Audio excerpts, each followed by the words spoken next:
Hi, it's the Masterful Living Coach here. My name is Schumann. I'm a career and life coach and author of the book Falling in Love with Your Job, How to Create More Fulfillment and Excitement in Your Career. Welcome to my Changing Careers show, in which you will see authentic interviews with people who manage to create a job they truly love, either by changing their profession or by setting up their own business. And today I'm here with ANAND PATEL, Hi. who calls himself the sex doctor. Welcome to the show, ANAND. Thank you very much for having me on. ANAND, your story is a little bit different from the usual case studies I show here, in that you haven't actually completely given up on your profession. No, not at all. You used to be a doctor, a general practitioner, and you still are. But you decided to take your career in a new direction, first of all by setting up your own clinic, specializing in sexual dysfunctions, but then actually even also making it a big personal brand and going public with this issue. So tell us more about this. What is the sex doctor about? So my view of the sex doctor, it's a way of letting people know about sexual function and sexual dysfunction in a hopefully educational and entertaining way. When I was teaching sexual function, you find that often people are turned off by too much scientific information, or if it's not particularly interesting to them. So hopefully this method of a wide range of website, YouTube show and face-to-face consultations will mean I'll reach a lot of people and be able to talk to them about something that really matters to me and hopefully really inspires them to enjoy a healthier, more sort of fulfilling sex life. And you actually had a pretty nice life as a doctor. I mean, in many standards, you had a job with status, a job where you had the feeling you make a difference, you had a good salary. What prompted you to take the step to set up your own clinic and create this personal brand? I think I've been a GP for several years, and I realised that actually I was spending quite a lot of time seeing similar cases in my consulting room. And I wanted to see if I could inspire myself a bit more, change things up a little bit to make it more interesting for me. And so I looked at what was the bit of my job that I found the most fascinating. And understandably, sexual function came to the front. I find it interesting myself. I'm a gay man, I have conversations with my gay friends about sex and sexual dysfunction all the time. However, most people aren't so comfortable talking about sexual issues or sexual problems, and I recognise that. So I want to be able to talk to people in a broad arena about that, because I find it equally fascinating, hopefully, as they do. That's such a great example of what I often talk about is, if we want to create a career we really love, we don't necessarily need to throw everything we've done so far overboard. What you've done is here, you found a way to align what you're already good at to your natural flow. And I've known you for a while, and we can see it here now. There's a very expressive energy. You like an eccentric style, you like to be a little bit on the stage, you're extroverted, and you found a way to be a doctor and channel that energy as well. And that's really what I recommend all my clients to do. So what's your big vision for the sex doctor? So ideally I'd like to have a YouTube sort of series of shows set up, ones which are more informational, so with regards to little segments on sexual dysfunctions or what's normal, and then other parts to it would be conversations with specialists in the area, or indeed friends and patients, talking about their sexual ideas, their sexual preferences, what makes them interested in other people, and why certain problems in their lives may have come about. I think people don't talk about sex enough. I'd like to make it a conversation piece like people talk about coffee or red wine, or just so that everyone talks about it in a relaxed manner, and there's no sense of stigma or unpleasantness or deceit, because a lot of people hide their sexual fantasies and wishes from other people because they think they'll be thought negatively of. So if you can level that playing field and make it seem a lot more relaxed, that would be ideal. Because actually when we spoke a year ago, you had very different ideas. Yes. You were considering becoming an in-house doctor for a major investment bank. A very different life. Yeah, absolutely. And I think now that I look back at that time, I think I was just a little bit uninspired. And I was looking at, what could be my next job change to make me more interested? And then I realised, do I really want to be an in-house doctor at a bank? Basically I'd be seeing anxiety, depression and sports injuries, and frankly, that's what banks drive you to, it seems. And I had no real interest in doing that for 20 years. So I just looked at what was important and was fascinating for me. And since then, you've already had some TV exposure. Tell us about that. So a friend of mine sent me a text, said, do you want to do this? And happily I ended up getting a TV show on ITV. So it's the Jeremy Kyle Emergency Room show. And I'm one of the in-house doctors. There are 5 of us. And it's great fun. It's great seeing patients from a wide range of illnesses across the country, and getting to talk to them and diagnose their problems. That sounds like fun. So a doctor doesn't need to be sitting in a room every day. There are many ways you can be a doctor and use your talents.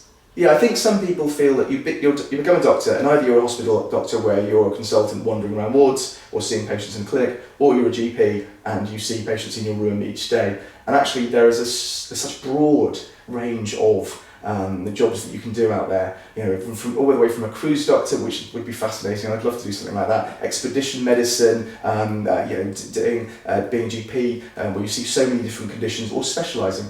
And that's what I've chosen to do. Keep on the day-to-day job, but actually do something that really fascinates me.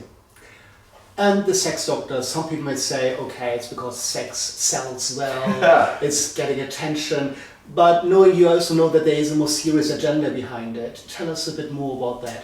Yeah, I was quite a shy young man, and I'm a gay man, and I think I hid that a lot when I was younger because it wasn't socially acceptable, wasn't acceptable in my family. So I realised that this means quite a lot to me, making people feel comfortable with who they are, making things feel very normal. I think people worry about their shapes, their sizes. I get a lot of young men, or used to when I was younger, talking to me going, oh, I don't think the penis size is right, or women thinking their breast sizes were too small or too big, or they looked the wrong way.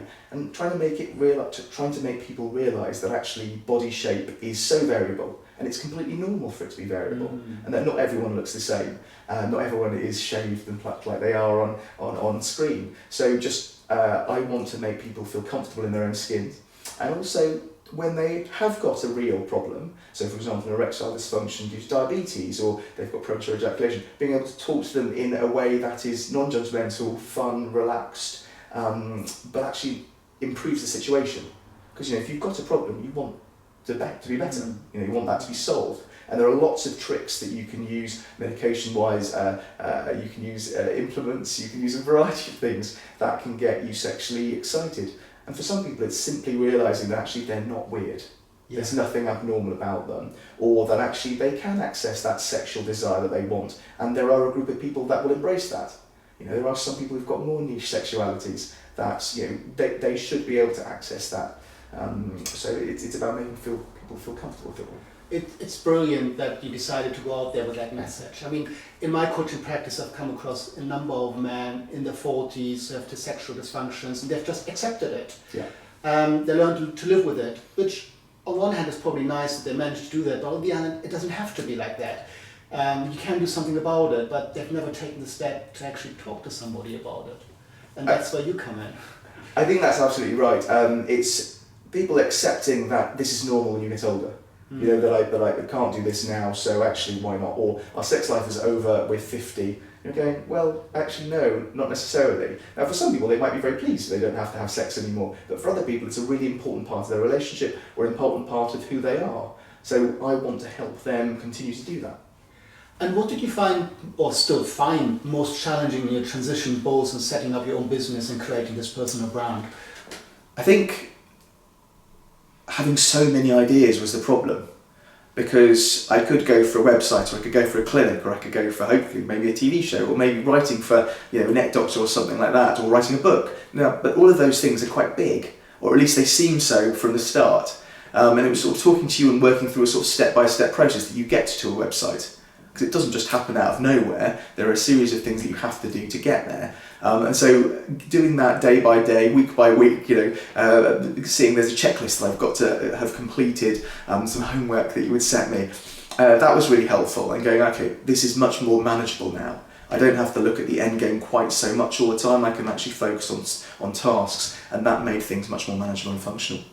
And if somebody wants to work with you, talk about their sexual dysfunction, maybe they think they might have one, they're not quite sure what to do about it, how can they get in contact with you? So they can contact me via my website, so it's sexmedicine.co.uk, and my email address and telephone contact numbers are all on there. So they're welcome to send us a message. Even if they just want to ask a couple of questions, that's absolutely fine. We're going to, we've set up a consulting rooms in near Brighton, so they can come and speak to us face to face as well. If they simply like to get some information, they can go to the Sexual Advice Association website, of which I'm a trustee, and they've got an app which has loads of questionnaires and loads of leaflets. The questionnaires go through, so if you think you've got a problem, you can go through a validated questionnaire that's been looked at across Europe, and there's lots of studies been done on it to make sure it asks the right sort of questions to try and get you the right sort of answer in terms of a diagnosis, and then there's the appropriate leaflet to go with that. So you can learn something about it, there'll be things that you can do from there, but still, if you're not quite sure, please do come and approach us. And although your clinic is in Brighton in the UK, you also do Skype consultations, so Yeah. anybody can contact you from anywhere in the world. Yeah, I mean that's something I've started doing, as you've suggested, because previously my focus had been the local area and trying to provide a service, because I'm afraid it's very, very area specific, getting a sexual dysfunction doctor. So trying to provide that for the Brighton area was great, but clearly there are people across the world that might not be able to access someone.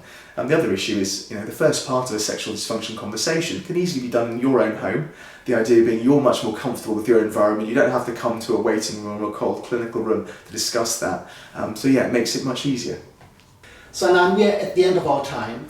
Thank you so much for talking to me today. I think you're doing really important work, and I can't wait to witness how you continue to grow and develop your brand. All the best for that. That's all for today, guys. And thank you for watching. I hope you enjoyed the show. It is my mission to help you create a job that feels fulfilling and inspiring. And if you'd like to see more authentic videos with people who've done exactly that, then do subscribe using the link below. I'd also love to read your comments, which you can leave below the video as well. Thank you so much, and see you next time on the show. Bye.